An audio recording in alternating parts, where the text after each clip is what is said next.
We were very lucky in terms of diagnosis because Emmy was 3 when she was diagnosed, which I know is early, both from talking to other people and our experiences with Lizzy.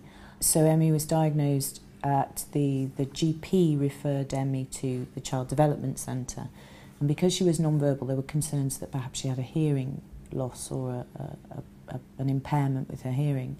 And we went along, and over the course of 2 days a week for 3 weeks, Emmy was assessed, and we did lots of answering of questions, and there were lots of observations, and she saw various different experts.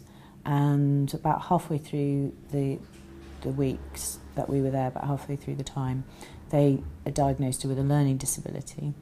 And then at the end of the period of time, all the parents go in and they meet with the psychologist and the paediatrician, and the paediatrician told us that it was autism. And I can just remember vividly saying, no, I'm really sorry, I'm just going to have to stop you there because did you say autism? And they said yes. And I said, okay, I've just got Rain Man on a perma-loop going through my head, so I'm going to go outside and have a cigarette, and then I'm going to come back in, and then you can explain it all to me again, which I did. And I'm so embarrassed, but I went outside and my legs gave way. It wasn't on our radar. We hadn't sort of envisaged this. We'd sort of factored in all of the things that she did, and the sort of obsessions and the things of special interest that she had, this preoccupation with water and sand and soil and light, but autism just hadn't occurred to us, and it hadn't occurred to me probably because